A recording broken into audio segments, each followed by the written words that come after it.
Well, thank you for joining me today. Oh, no problem. Thank you for having me. Of course. That's what I'm here for. I do just want to go over, since this is our first session, want to make sure that you know that anything that you say here is going to stay here. I'm not going to be talking with anybody else about it. So, Okay, that really helps, yeah. You can feel comfortable telling me kind of anything.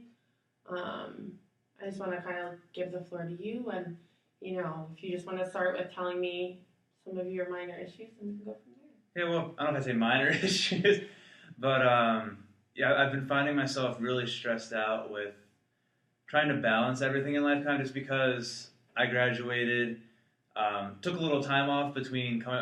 When I graduated, I had no plans of coming back to grad school. Okay.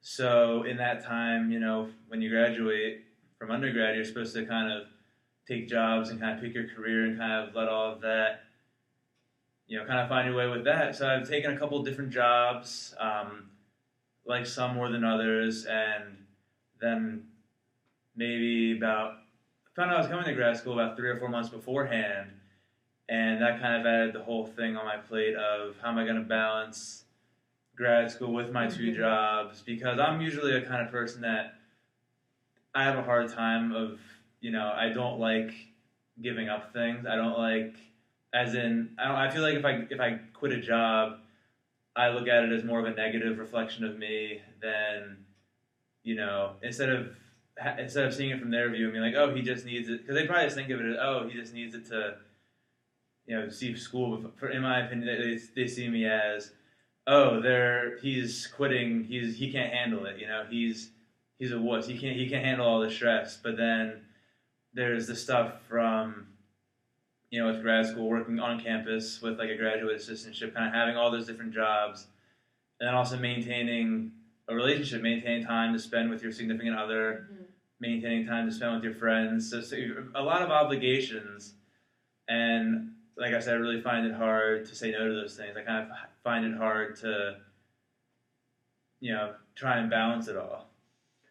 So what I'm getting from this is not only are you afraid of kind of feeling rejection, but you're feeling overwhelmed and you're feeling like you don't want people to see you as a quitter. Right, in exactly. any aspect of your life. Yeah, because I know, deep down inside, I hate quitting things, and I'd rather have them see me as, I'd rather keep through it. Like, I feel like, if I quit somewhere, it's kind of like with a project. I like to see a project through. I like to make sure it's, I've never handed anything for school that's, half-assed or anything like that. I've always come through with it all the way.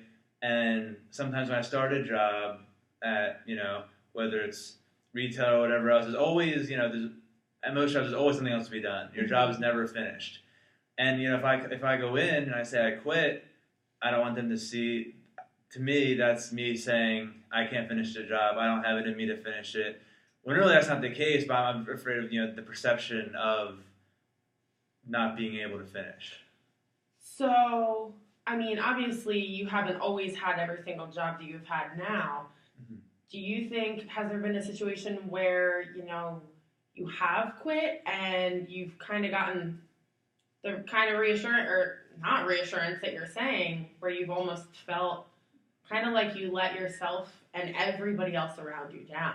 And that's always been a plus of like every job I've had before is I kind of came from a family that when I was in high school and everything, my family, they always had education at a higher priority than having a job. So I never really had a job until I came to college.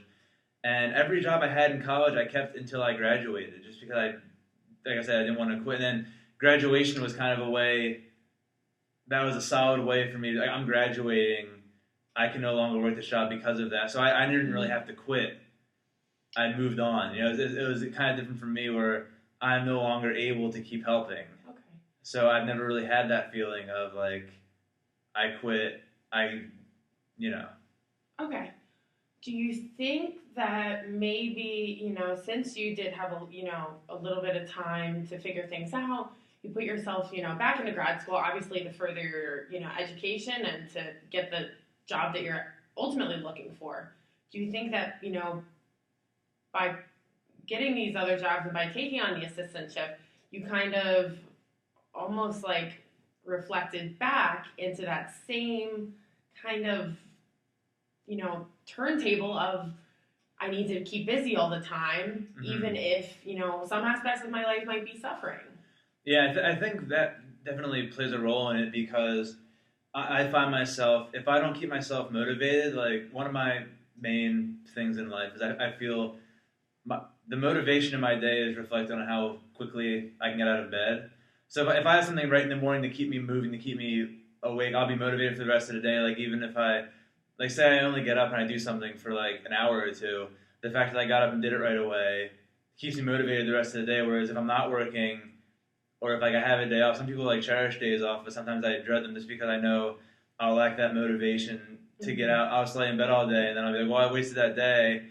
I would have rather just had it, I would have rather just been at work, even though I didn't have free time. I'd still be motivated and at least be getting some kind of compensation out of it, No, I understand. I'm wondering, do other people in your life kind of notice this, and does it affect their relationship with you, or do you believe it affects their relationship with you? I think it definitely does. Sometimes, like I said, with the relationship kind of thing, I see it in my head as the more I work, the more, and I know money isn't everything. Obviously, I never really thought that, but the more money you can accumulate, the more better off you'll be in the long run. And I think one of the difficulties I have now is kind of conceptualizing that what I see as a lot of money now, if I do complete grad school and do get a pretty good career,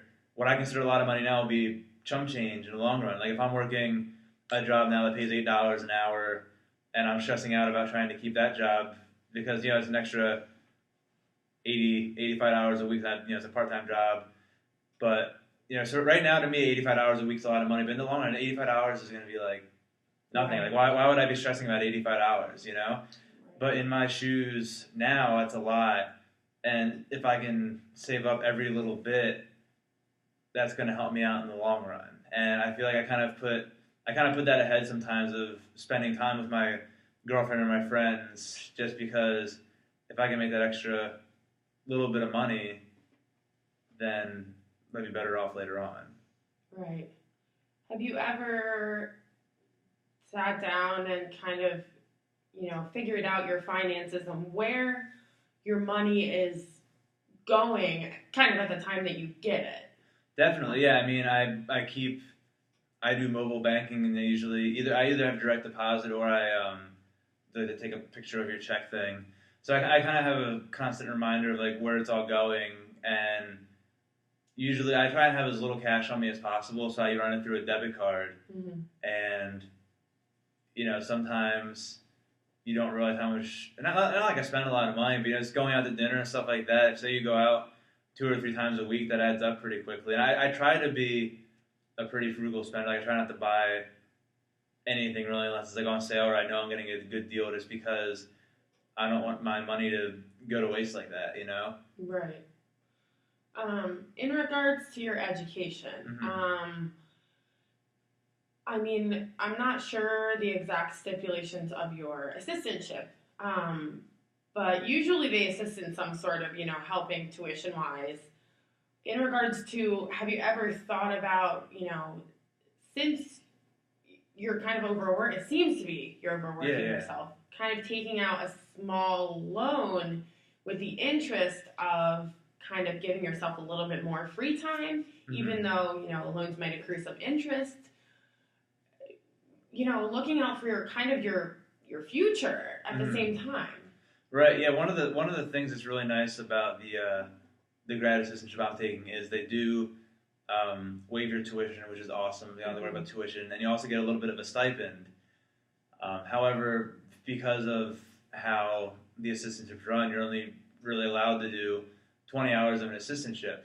So then I find myself in that down. I have my free time, but like I said before, sometimes free time is too much free time, especially when you're kind of fickle about time management, kind of getting that motivation up. So even though I do have all that, I'm like, well, like I said before, I'm always worried about I could be using that time for something else. Mm-hmm.